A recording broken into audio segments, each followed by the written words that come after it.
Hello everyone and welcome back to my channel. Today we're filming a little vlog which is a day in the life of a software developer. Is that really true? Day in the life of an intern data scientist at a big tech company. This will be a bit different to my normal vlogs, obviously, because usually I'm presenting a day in the life of a PhD student, whereas at the moment I'm on an internship in a big tech company and I'm working on things machine learning and data science related. I won't be sharing the company because I don't think, given that I'm sharing my experiences, it's really right for me to be sharing exact details of where I'm working.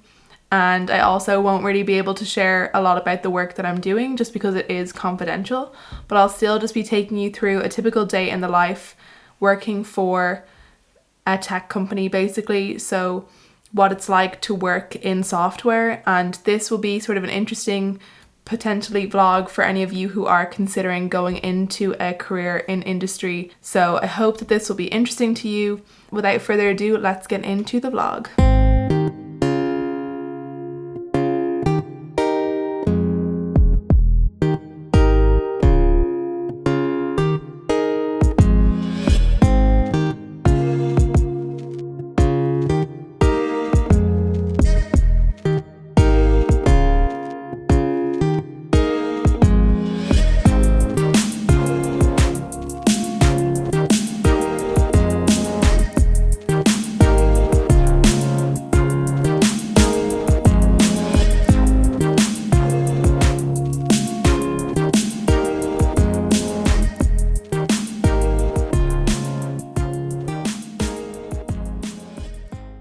Usually it takes 5 minutes or so to actually get my computer to turn on because there's all of this sort of corporate security stuff that has to happen. So I usually have to make sure that I've started up my laptop and stuff a good bit before I actually want to start work, because it does take some time just to even log in.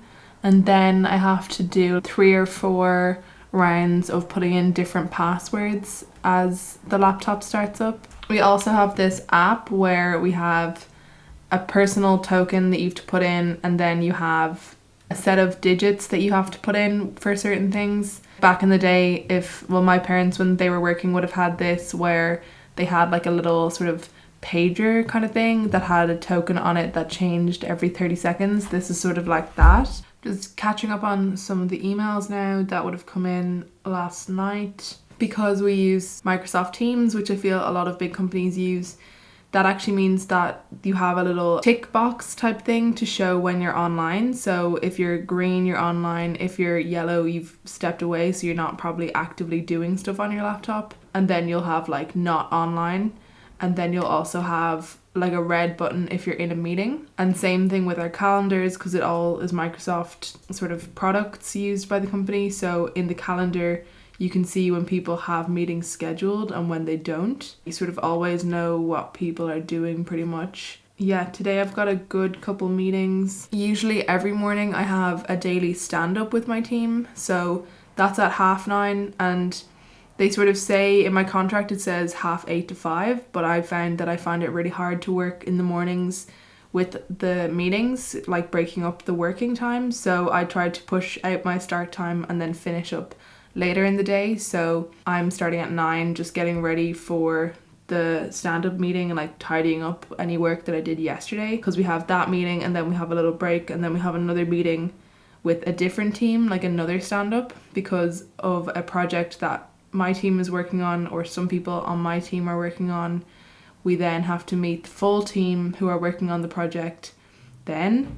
And then later on today, we have a monthly meeting that happens with the whole team across other teams. And then we have also a meeting with the product development team as well. Maybe 3.5 hours of my day today are meetings.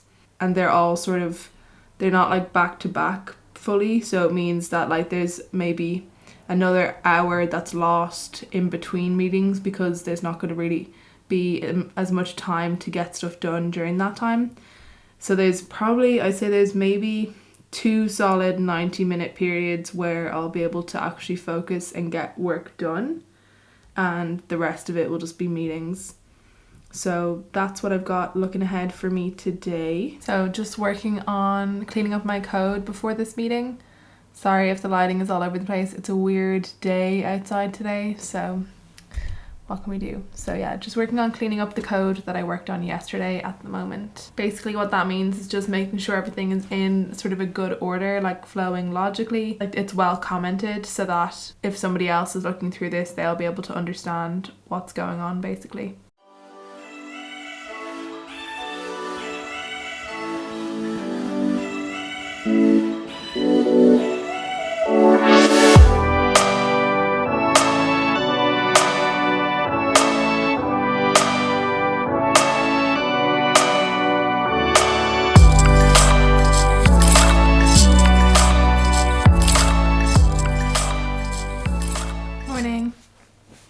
How are you?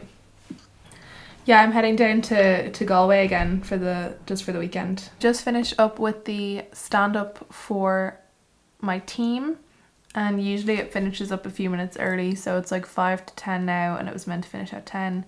I do like the calls for the sort of social element. It's nice to sort of see the other people on the team, you know, when you're working from home, and, you know, most of them I haven't met in person before.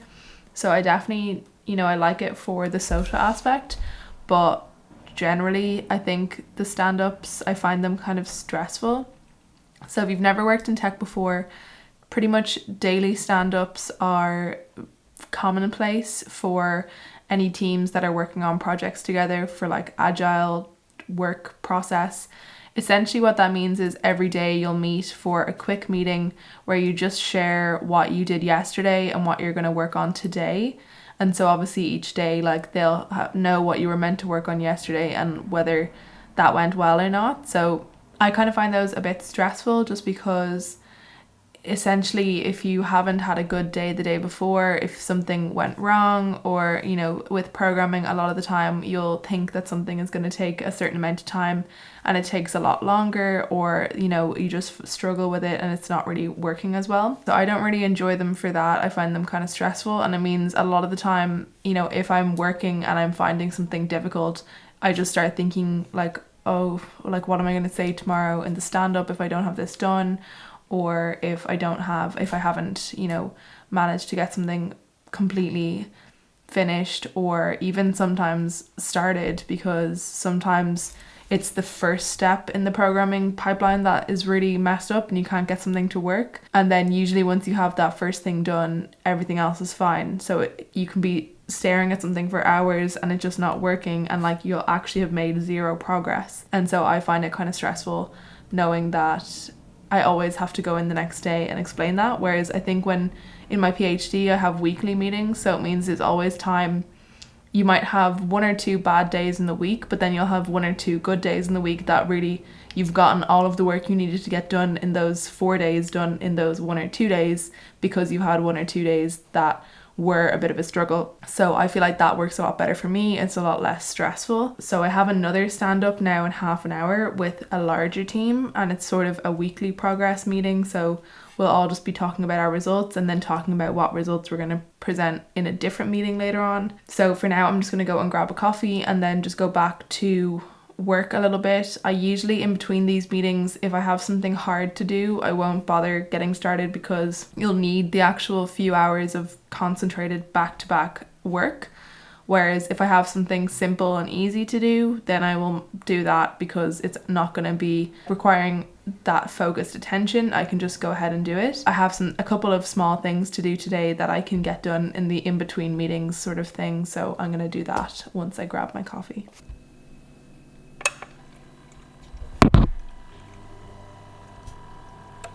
This latte foamer from Nespresso is probably the best purchase I've ever made. I use it every day and it makes such nice coffee. So I'll have that linked down below. Probably just if you go to my Amazon store, you'll see that. But it is phenomenal. It has made it so much better in terms of me going out to purchase coffees. Like, I'll still do it for local areas that, you know, I want to support, but because it is a nicer coffee than Starbucks, means I won't spend my money there. And by the way, this is the nicest instant coffee that exists. the Nescafe Espresso Rich Crema Intensity number 7.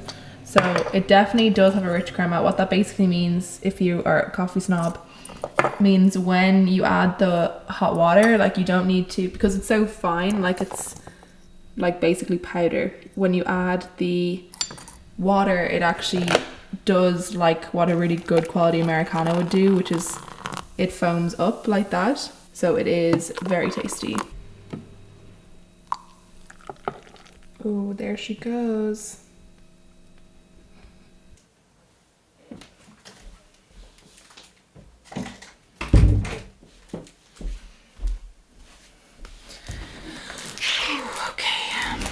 So obviously I can't share, you know, what I'm working on or where I'm working or any of my work because it's all confidential. Essentially, I will just be able to tell you that I'm working right now and you'll just have to believe me. I also need to update my tickets. So again, if you work in a tech company, you'll probably have something similar where we have a Kanban board with everyone's tasks that they're working on. And again, we have to update those every day just to say what we've done or what we're doing or how's everything going. And that is what I'm doing now, just to say that the stuff I did yesterday was good.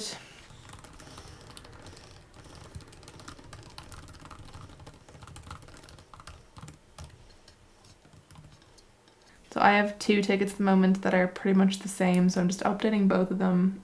Basically, in the next meeting, the person who's running the meeting will share their screen and go through each individual tickets. Mine are always on the top, which means I always have to talk first until I finish my work or move them down, but I'm not going to move them down just for the sake of it. But again, that's something that I find a bit stressful because I do have to just share, like if I'm having trouble with a larger team of people than I would really like to. What I like about when in my normal PhD work is I just need to tell my supervisor and they're always nice about this stuff. Whereas I don't really see the value of sharing with my coworkers when something's going wrong.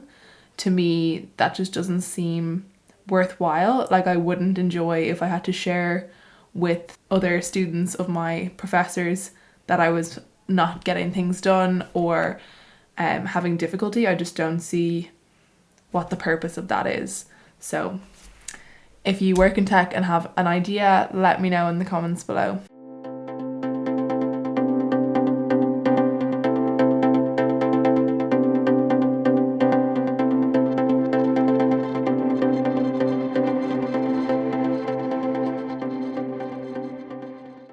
It is 12 noon. And I'm going to take my lunch break now, so I get an hour's lunch break. And I typically like to take it earlier just because with all of the meetings in the morning, I usually find it's sort of hard to get into the flow of work. And if I take my lunch break like 12, that means I have the whole afternoon from sort of 1 to 5:30 to really focus on work. And usually I don't have meetings in the afternoon, but on Wednesdays I do.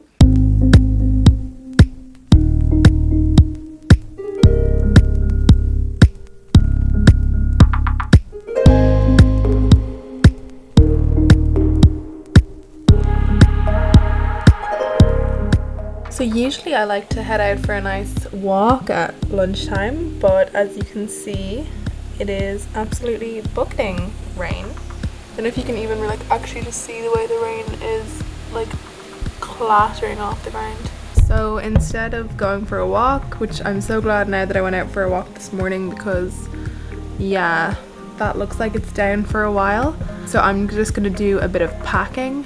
I'm heading to Galway for the weekend with my boyfriend to my dad's house, and we're going for like 4 days, and he'll be over tomorrow as well, so I won't have time to pack tomorrow.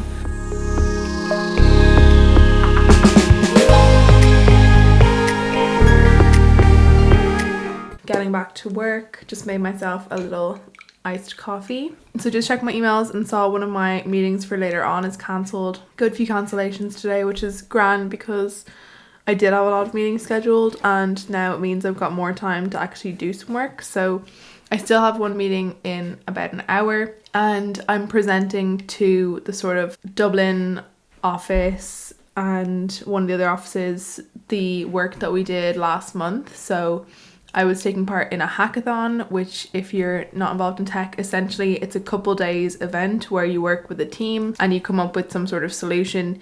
Usually it involves a lot of programming, but because obviously everything is online, instead this year it was more like an sort of a startup challenge, and we came second. Hold the applause, which we're really happy about. So I'm just presenting it to a larger team that I'm part of, that the other people on my team aren't part of. So I'm just presenting it on their behalf. So I'm just going to practice the presentation a couple of times because I was only doing part of the presentation before and now I have to do the whole thing. I have to say our presentation for this was absolutely slick. We had really good slides. If you were interested in seeing sort of how to do a presentation pitch, let me know, because I would actually really like to make that video, so please do put it in the comments below.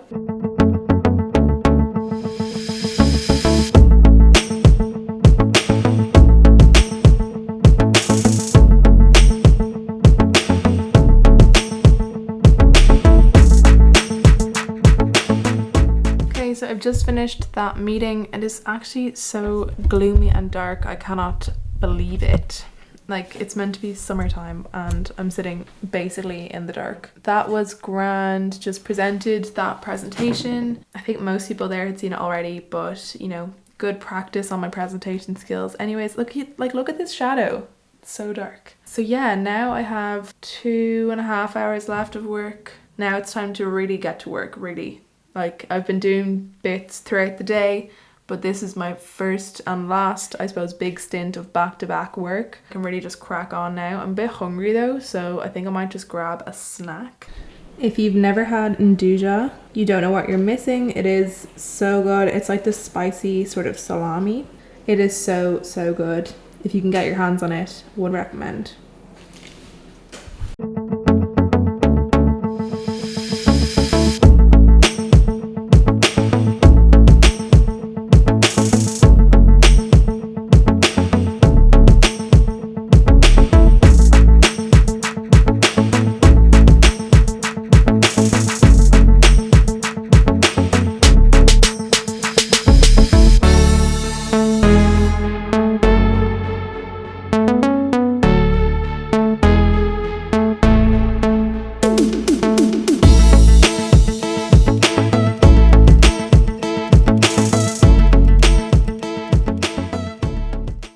Can you see how dark it is? Just finished up with my work that I needed to do, and I still have technically 30 minutes plus, like a little bit longer, actually a little bit less on the clock. So I do sort of feel like it's good to stay online for that time, and like, because I'm on contract for certain hours, I do obviously feel like those hours are necessary to do. So I'm going to just spend some time doing a course that you can do, like with the company that I'm working for. They have a range of like online courses and stuff, so I'm going to spend some time doing that because I don't feel like there's anything more I can do on my actual work, so I can present those results tomorrow. That is probably the best use of my time, and then I will be finished up. I have a call for my business, the drama school that I work running. I have a call for that afterwards, so I'll be going straight from work into that one call, and then I'll be finished for the evening at about 6:30.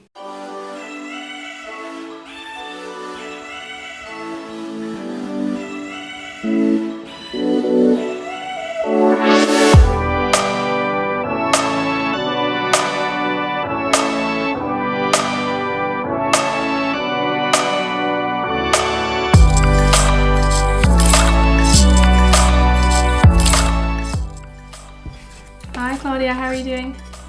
Yeah, it's kind of okay when they're young and it is sort of the right way to do it, but I think the older they get, usually, you know, they might have a mixture of pieces in the class anyways, but definitely when there's a good few students doing the same piece, you don't want them to all come out with the exact same one. Once I finished up with my call, I then just made some dinner, which was fajitas.